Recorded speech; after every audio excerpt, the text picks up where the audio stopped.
Mike Tomlin, the head coach of the Pittsburgh Steelers and the GM of the Pittsburgh Steelers. Why didn't they draft Shedeur Sanders in this past draft when they knew they needed a quarterback for the future? They waited a whole month or two after the NFL draft to address their quarterback situation. They addressed it by waiting on Aaron Rodgers.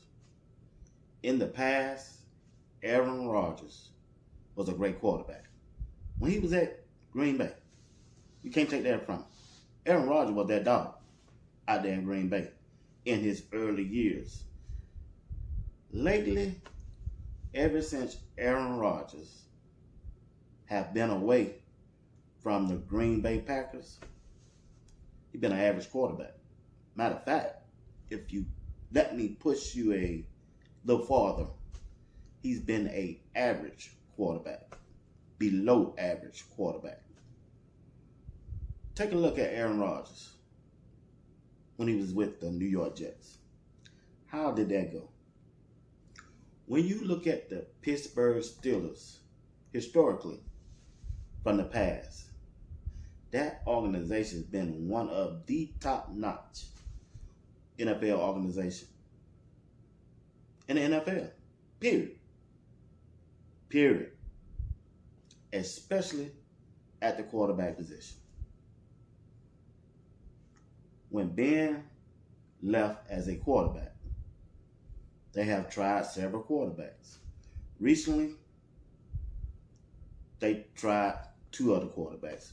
We know who they are, right? And they sent them on their way. I can't understand Mike Tomlin as a head coach. A head coach whose pedigree and whose reputation in the league is outstanding. I mean, outstanding. You tell me that Mike Tomlin, the head coach, don't have enough juice nor power to tell the owner or the GM that, hey, we need and I want Shedeur Sanders as a quarterback. You interviewed him. You brought him out there to your facility. You know where he came from. You know his father. You seen the highlights. You don't seen everything about Shedeur Sanders as a quarterback. But you chose to pass on him for Aaron Rodgers. Aaron Rodgers probably got one more year left. And I'm not sure he gonna make it past this year. What do you mean? You can't even guarantee that he gonna last a whole year with the Pittsburgh Steelers. They made all those moves in the offseason to get a wide receiver who's phenomenal. Then they got rid of another wide receiver, sent him to Dallas, and then they bring in an older, injured quarterback by the name of Aaron Rodgers. So the question is, I got to you. I don't know. Maybe y'all know more than I know. Put it down in the comment section. Why did Mike Tomlin pass on Shedeur Sanders just to sign Aaron Rodgers in free agent for 1 year? What kind of sense does that make? Like I said, maybe some of y'all know, because a ESPN analyst and also the host of The Pivot, Ryan Clark, I hear some things that he be saying, and I'm going to have to agree with it. What's that, B. Watts? I'm glad you asked. Check this out. If the Pittsburgh Steelers don't win a game in the playoff, they're going to fire Mike Tomlin. The Pittsburgh Steelers is going to fire Mike Tomlin. You heard it right here on Sports Talk with B. Watts. I don't want nobody to lose their job. This just don't make no sense. It really don't. It don't. If this was the Carolina Panthers, okay. If this was my home team, the Atlanta Falcons, okay, you get that. But the Pittsburgh Steelers organization gonna settle for a injury-prone, older quarterback in Aaron Rodgers and expect to win the division and win a game in the playoff, because they make it to the playoff. They just haven't won. So the next level is find you a quarterback that can take you to the playoff and win a game. So you tell me a injury-prone quarterback that haven't played in a full season in a while can do that, other than Shedeur Sanders. Your future right now quarterback was Shedeur Sanders. And I'm telling you, they're going to regret that. They're going to regret that move that they just made. Not drafting Shedeur Sanders and signing Aaron Rodgers as a free agent. You watch and see. Come back over here and say, "Be watch. You were right." Again. I'm just being honest with you. No way I would have did that move. I would have took the Sean Payton, the head coach of the Denver Broncos approach.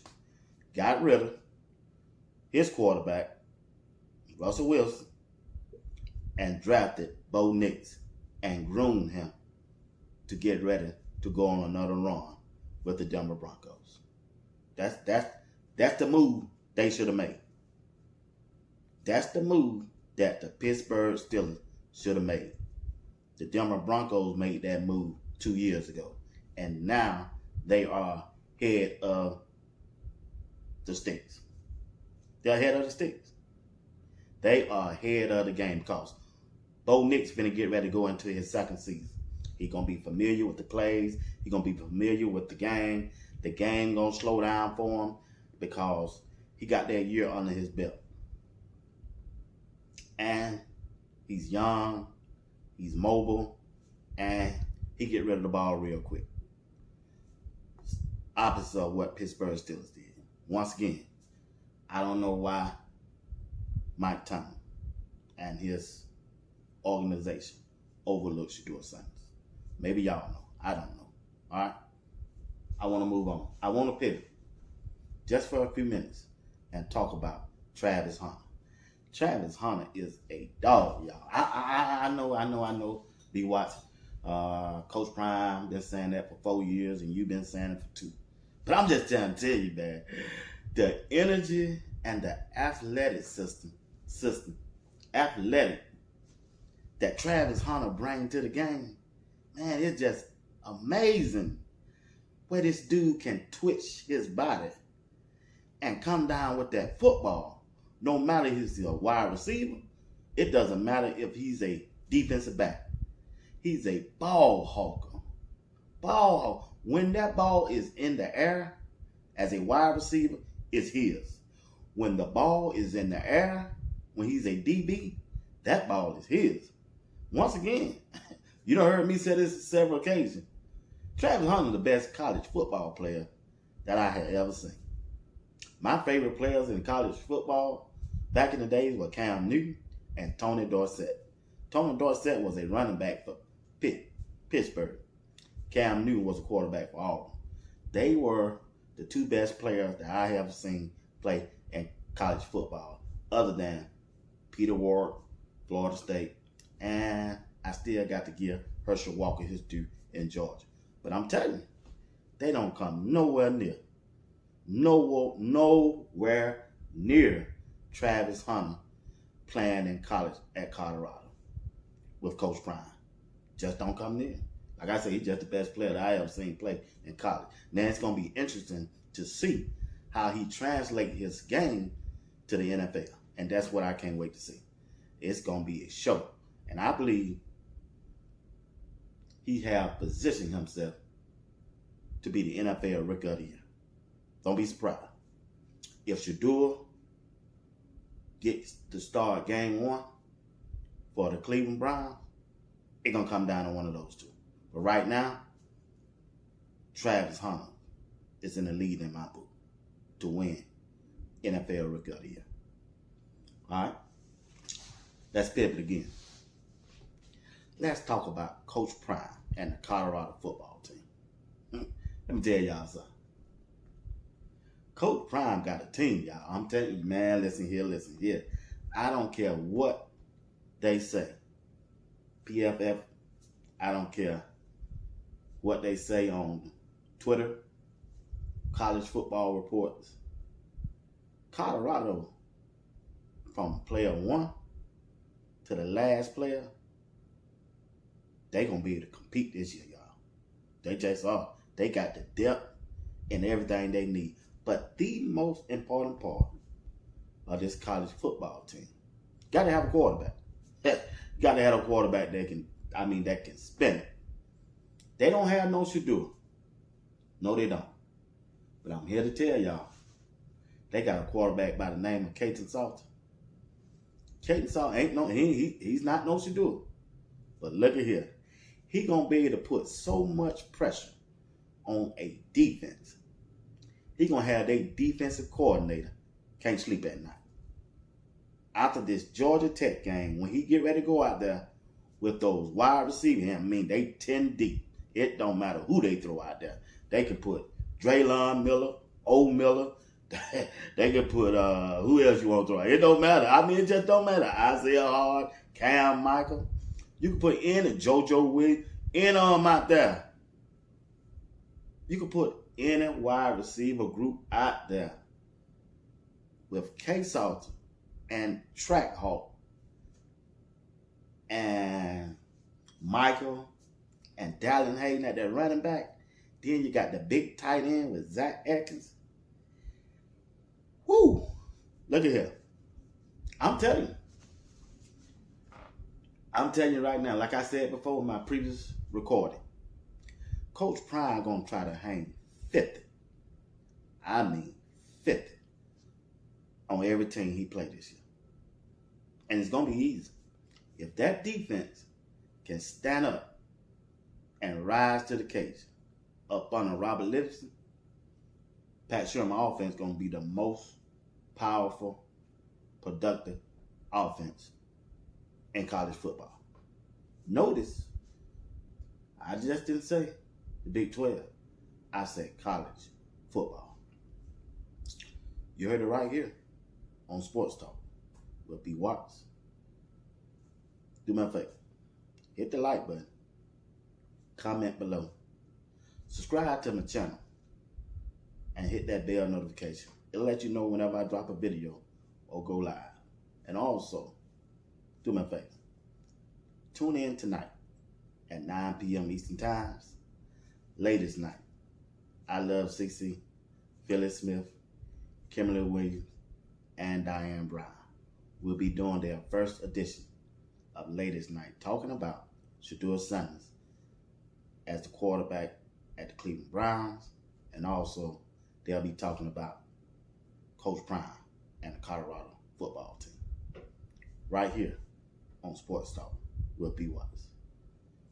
If you'd like to continue to support the broadcast through Super Chat, also you can support the broadcast by joining the membership. Until next time, you be blessed. Dog Pound. Scope up.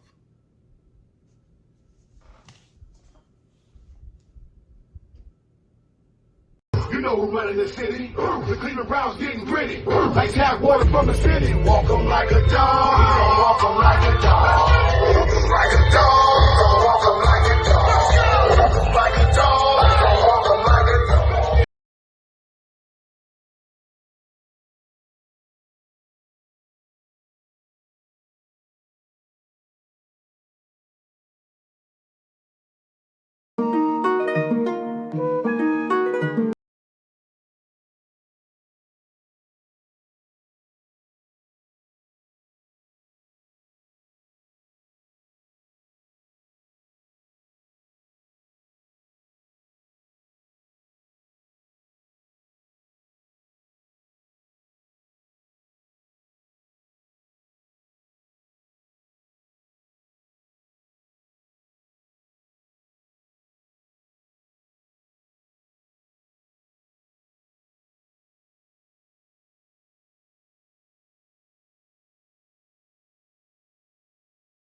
Peace.